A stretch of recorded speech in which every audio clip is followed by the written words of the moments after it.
তো এই জন্য আমরা আজকে দেখাবো আপনাদেরকে যে ওযুটা আমরা কিভাবে করব সুন্নত পদ্ধতিতে। আর ওযুর ব্যাপারে মাসআলা হলো যে ওযু দিয়ে একটু আগে বলছি যে তিনটি ইবাদত ওযুবিহীন করাই যাবে না। সালাত আদায় করা যাবে না, বাইতুল্লাহ তাওয়াফ করা যাবে না, তারপরে মুসহাফ স্পর্শ করা যাবে না। এইসব ক্ষেত্রে ওযু অপরিহার্য বিষয়। আবার গোসলের ক্ষেত্রে প্রথমে ওযু করাটা সুন্নত, আর বিভিন্ন সময় আরও বিভিন্ন ইবাদতের ক্ষেত্রে ওযু করাটা সুন্নত। ওযু একবার করার পরে ওযু ভঙ্গের কিছু কারণ আছে, ওই কারণগুলো ঘটলে ওযু ভেঙে যায়। তো সেই ওযু ভঙ্গের কারণগুলোর মধ্যে থেকে প্রস্রাব পায়খানার রাস্তা দিয়ে কোনো কিছু বের হইলে ওযু ভেঙে যায়, বেহুশ হয়ে গেলে ওযু ভেঙে যায়, তারপরে ঘুমিয়ে গেলে ওযু ভেঙে যায়। তারপরে দুইটি ওযু ভঙ্গের কারণ আছে যেটা নিয়ে আহলুল ইলমদের একটু ইখতিলাফ রয়েছে। সেটি হলো আবরণবিহীন গোপনাঙ্গ স্পর্শ করলে ওযু ভেঙে যায়, তারপরে ওটের গোশত খেলে ওযু ভেঙে যায়। তো এরকম কিছু ওযু ভঙ্গের কারণ রয়েছে, সে কারণগুলো ঘটলে আবার পুনরায় ওযু করতে হয়। এর বাহিরে একবার ওযু করে যতক্ষণ পর্যন্ত এই ওযু থাকবে ততক্ষণ সকল ইবাদত বন্দেগী করা যায়। তো সুপ্রিয় দর্শক শ্রোতা ভাই বোনেরা, আমরা সুন্নত পদ্ধতিতে কিভাবে ওযু করব। তো প্রথম কথা হলো আমরা ওযু করার জন্য যখন বসবো তখন প্রথমে মনে মনে নিয়ত করে নিব। ওযুর কোনো সুনির্দিষ্ট আলাদা দোয়া নেই, যেগুলো লেখা আছে বিসমিল্লাহিল আলিয়্যিল আযীম আলহামদুলিল্লাহি আলা দীনিল ইসলাম আল ইসলামু হাক্কুন ওয়াল কুফরু বাতিলুন। এগুলো বানানো দোয়া, এগুলো করা সুন্নত না, এগুলো বিদআত। এরপরে ওযুর যে নিয়ত বানানো আছে এগুলো বিদআত। এরকম কোনো নিয়ত দরকার নেই। নিয়ত অন্তরে অন্তরে যে আমি এখন ওযু করতে আসছি, ওযু করব, আমি নিয়ত করে নিলাম। নিয়ত করার পরে আমি বিসমিল্লাহ বলবো, শুধু বিসমিল্লাহ বলে ওযু শুরু করবো। কারণ নবী সাল্লাল্লাহু আলাইহি ওয়াসাল্লাম বলেছেন লা উযুয়া লিমান লাম ইয়াযকুর ইসমাল্লাহ, যে ব্যক্তি আল্লাহর নাম উচ্চারণ করে নাই তার সালাত হবে না, তো তার ওযু হবে না। তো এই জন্য আমাদেরকে প্রথম বিসমিল্লাহ বলে ওযু শুরু করতে হবে। তো প্রথম যে কাজ সেটি হলো তিনবার দোনো হাত কবজি পর্যন্ত ধৌত করা। তো প্রথম ঘুম থেকে উঠলে বা অন্য কোনো সময় হাত সরাসরি পাত্রে প্রবেশ না করিয়ে সেখান থেকে আমরা একটু কাট করে এভাবে পানি নিয়ে নিব, নিয়ে দুই হাতকে কবজি পর্যন্ত ধুই। ধোয়ার সময় এইভাবে আমরা আঙ্গুলগুলো খিলাল করে নিব।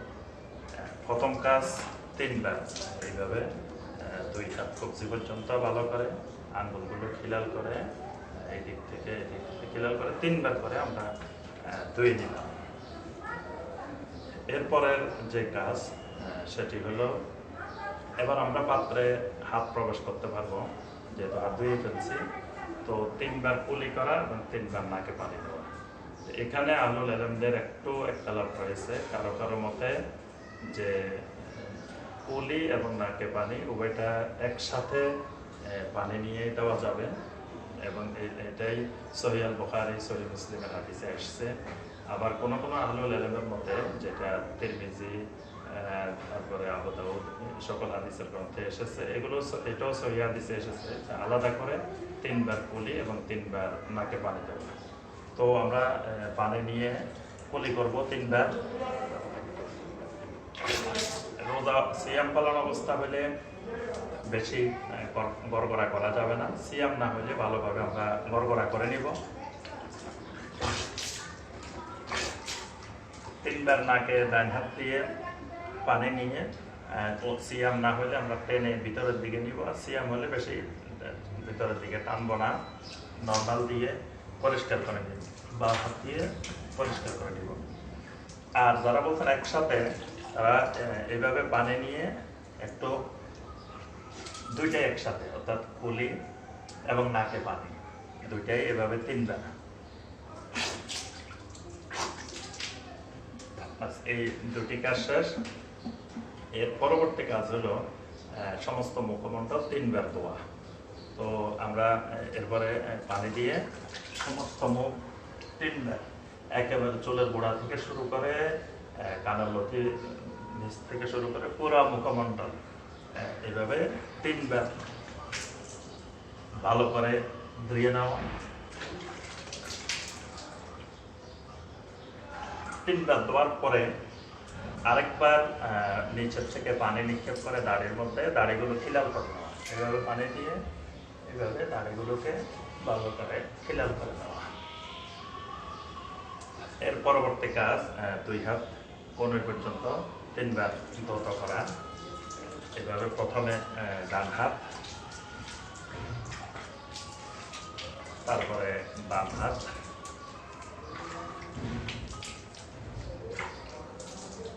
এর পরবর্তী কাজ সম্পূর্ণ মাথা মাসে করা। তো একবার পানি নিয়ে পুরা মাথাটা মাসে করা। প্রথমে এইভাবে চুলের গোড়া থেকে শুরু করে পিছনের দিকে নিয়ে একেবারে পিছনে যে পর্যন্ত চুল আছে ওই পর্যন্ত, আবার এটাকে পিছনের দিক থেকে সামনে নিয়ে আসা। বাস মাথার উপরের অংশ মাসে হয়ে গেল। শাহাদাত আঙ্গুল দিয়ে একসাথে এখানে ভিতরের যেই যতগুলো বাজ আছে সবগুলো বাজে একসাথে এগুলো মাসে করে দেওয়া। আর বৃদ্ধাঙ্গুলি দিয়ে কানের উপরে একসাথে কানের উপরে অংশকে মাসে করে দেওয়া।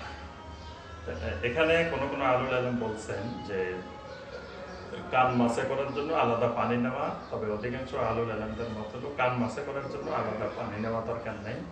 একবার পানি নিয়ে মাথা মাসে এবং কান মাসে করে দিবে।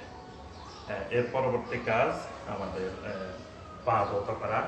2 পা একেবারে গোড়ালি পর্যন্ত সুন্দর করে ধোয়া। এখানে পাশাপাশি আমরা আঙ্গুলগুলো খিলাল করে দিব।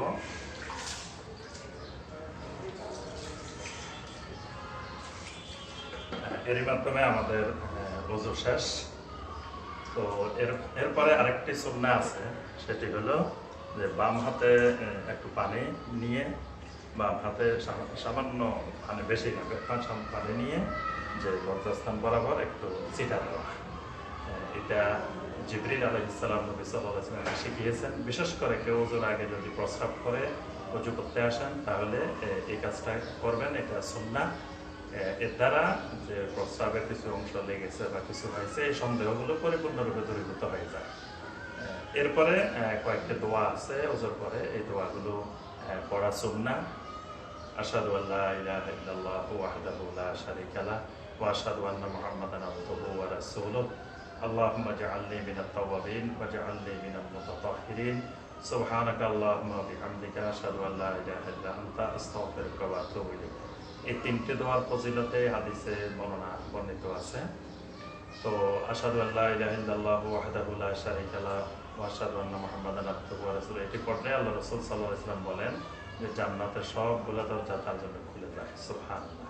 এরপরে ওযুর সাথে সম্পৃক্ত 2 রাকাত সালাত আছে, তাহিয়াতুল ওযু, সম্ভব হলে ওই 2 রাকাত তাহিয়াতুল ওযু আদায় করা।